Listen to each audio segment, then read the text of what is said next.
let's talk about this last episode. We see Jessica and Josh sit down and talk, and Jessica asked Josh if he was willing to like bring Ella to her bridal shower so she could at least have her there. And she was talking to Josh, trying to make sure he was cool with everything, and he said he was fine with that. And then we see Pumpkin and Darren, and they're still broken down in this parking lot. And I don't know, I kind of feel like this car that they're in was probably like this old car that Darren has probably had like in the back of his house for years that he hasn't ran. Because I've seen his cars that Pumpkin has showed off on social media, and all his vehicles are way nicer than that beater that they were driving around in this show. I feel like the show on purposely had him drive around that car just so they could try to increase the chances of it breaking down to have some kind of drama going on. I wouldn't be surprised if they like purposely just like turned some kind of switch or did something to the engine or something so the car wouldn't purposely start, just to have something to talk about, because really there hasn't been a lot to talk about from these past few episodes. I'm just not buying. From all the nice trucks I've seen him have on social media, I'm not buying that this is the vehicle that you chose out of your fleet of vehicles to take Pumpkin on a date night in. Unless WeTV like purposely did that because they're trying to construct some kind of narrative like that you don't have a bunch of money or something like that. Because I've seen them do that with people like on the show Love After Lockup, for example.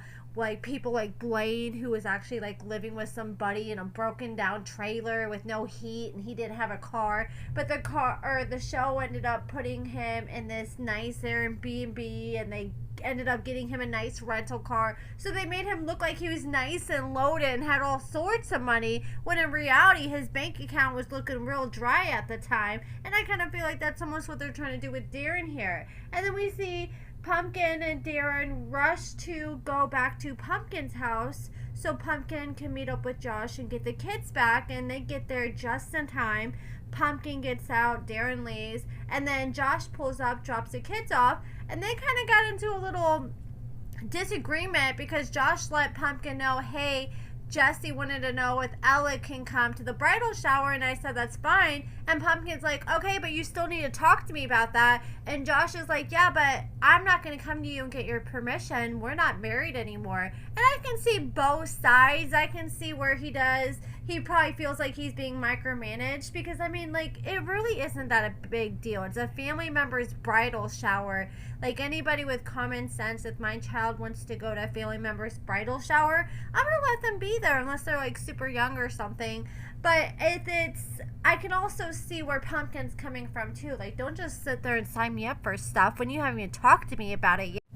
But I do think Pumpkin's kind of blown it up to something bigger than it really is. Like, she's acting like it ruined her whole day. She's complaining to Josh about it. She's complaining to Darren about it. And whoever else will listen. It's like, okay, it's not that deep at the end of the day. That should just be something like, oh, okay, yeah, let's do this next time. And you should move on after that. And then we see Jessica, and she is with her fiance Shannon, and she's sitting there with Shannon's mother, and they're sitting there like working on some kind of like mason jars, painting them, and I guess this is gonna be like their centerpieces for their tables at their wedding. They're trying to DIY as much stuff as possible to save some money. And the mom was like, okay, so what's up with June? Is she gonna pay for the wedding? And Cheyenne was like, well, she wants us to get all this stuff from TikTok. And you know what? I kind of think it's kind of crazy the way that Jessica and Cheyenne are dragging June. Yes, I understand you have a right to be upset, but Cheyenne and her mom are acting a little too entitled for me. Like, they're just acting like they expect June to pay for all of everything and for everything to be their way. And Pumpkin even said, look, June paid for our wedding, but she had to have it June's way or the highway. We had to go where she wanted to eat. We had to have her decor. We had to have her location. And I think that's something that Jessica and Cheyenne just have to be willing to accept. If we want this to be paid for, then we're going to have to work with June and kind of meet her halfway and understand what comes along with her paying for this stuff. And yeah, we might have to have some stuff from the TikTok shop if she's going to be helping us out financially. But yeah, I mean, I'd be mad if she was just trying to expect to donate stuff from TikTok shop and nothing else. But yeah, definitely take advantage of that free stuff. I mean, hell, and save all the money where you can. But I don't get where the mom is acting so mad at June about everything. When the mom, I mean, she's doing stuff, but you're not doing as much as you're expecting June to do. And it makes me very curious that they would still be expecting as much as Cheyenne was marrying someone else. Like, say she was marrying someone who didn't have June Shannon or somebody who is on reality TV as their mother. Would they still be expecting them to do this much? Because a lot of parents don't do this much when it comes to weddings. Some parents do, but not all of them. And I just think it's kind of crazy the way Cheyenne and her mother are acting about things like it's owed to them at this point. Yeah, it's expected with June's past, but it's definitely not like straight up owed to them. And I would kind of feel some type of way if I was June, if Cheyenne was to come to me and expect me to pay for their whole wedding, but you haven't really made any sort of effort to build any kind of relationship with me. Like, yes, I'm sure she's not a big fan of June for what she's done to Jessica in the past, but if you want to start a good relationship and have this lady help you out with your wedding, then I mean, you at least gotta try to make some kind of effort. June has said that she's in this group chat with Jessica and Cheyenne, and she invites them to her house every Sunday for dinner, and they constantly ignore her messages and never come over. And when Jessica does, most of the time it's just Jessica. So it's like, okay, like, and I still feel like even if June was to give and pay for the whole wedding, Cheyenne, her mom, are the type that they're gonna still talk shit about you afterwards. But they were sitting there all mad that June wasn't sitting there decorating this table decor with them. But next thing you know, June did show up, and Justin dropped her off, and he still had the same piece of duct tape on that he had in the last episode. Like, how long are we wearing this duct tape for? And I still don't understand why he just doesn't get a damn little round band-aid and put that on his forehead instead. But you know what? I was looking at some of his confessionals, and I noticed that in his confessionals from later on, you can see the scar from that pimple that he was covering up. He really was going at that thing to have a scar like that. But anyways, Justin drops off June, and they all sit down. They're decorating the centerpieces, and they're asking June, okay, so what's the plan? And June said, look, I'm gonna get all this stuff from the TikTok shop, and she has a whole idea of what she's gonna bring to the table when it comes to Jessica. But the thing is, Jessica wants to have this boho wedding, and June wants to do it her way. She wants it to be like pink cowgirls and sequins and sparkles, and that's not what Jessica's going for. Especially Jessica and her girl, they're not girly girls by any means. So they're the last people I see to have like a girly pop pink sparkly wedding like June's trying to put on.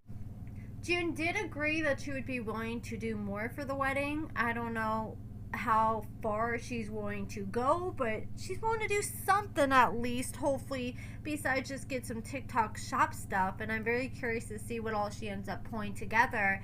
And then I don't know what brought this up, but somehow, I think it was June. I don't know, somebody said something, and June said something about, I don't know, like Cheyenne sticking it in Jessica or something. And Cheyenne was like, well, if you want to be clear, Jessica is the one that's pegging me. She's the one that's sticking it in. Or she said something like that, and revealed that Jessica's pretty much the top, which I thought was interesting, especially to bring that up in front of both your guys' mothers and future mother-in-laws. Then they had to like start some drama that I wasn't really buying. All of a sudden Cheyenne's mom was like, oh, bye, you want me to hold the door open for you? And June was like, oh, what, Jessica, you got yourself a new Mima now? And I'm like, oh my god, this is so dumb. Like, if they're gonna have some drama, at least I want to feel like it's somewhat real. I want to be on the edge of my freaking chair. But instead I just feel like I'm watching an episode of like WWE wrestling. where I'm just like watching wrestlers that are paid actors just doing a bunch of stuff that they're told to do, because that's what it's given. I feel like behind the scenes, June and Cheyenne's mom are probably cutting it up behind the scenes. Cheyenne's mom said that she called June, but she made sure, I can't remember how she said she got in touch with her, but she wouldn't call her off her phone number because she didn't want June having her number, because she doesn't know her like that. And I felt that. That's why I like we have the fact that we have Facebook Messenger and like Instagram calling nowadays, because there's so many people I can reach through that without having to actually give up my whole phone number. Especially doing stuff like what I do. I have like so many people reach out to me, like cast members from these shows, or people who want to spill some tea and tell me some information, but they don't feel comfortable like messaging it because they don't want no paper trail, so they'd rather feel comfortable doing it over a phone call. So I always have people ask, oh, what's your phone number? Can I call you? And I just love how we can do it over social media now. It makes the world so much easier, in my opinion. But yeah, that's pretty much it for this episode. The main memorable moment for me was finding out that Jessica is the one that wears the strap, and learning that Josh was complaining about having to work to support his 5 kids. I mean, what do you expect? But I mean, he kind of got humbled real quick, because he went from making $20,000 a month when he was on the show with Pumpkin. It was revealed when they had their divorce settlement that they're making $20,000 a month, to having to go out and get an actual job. But it's for the best anyways, I think. And I wonder like how much of a pay cut he had to take on this show, since he went from being a main character and now he's not making that main character money no more. But he's still like featured on damn near every episode still. So I wonder if it's like a huge cut that he ended up having to take. I don't know. But let me know what you guys think about this last episode in this season so far in the comments below. And thank you so much for watching.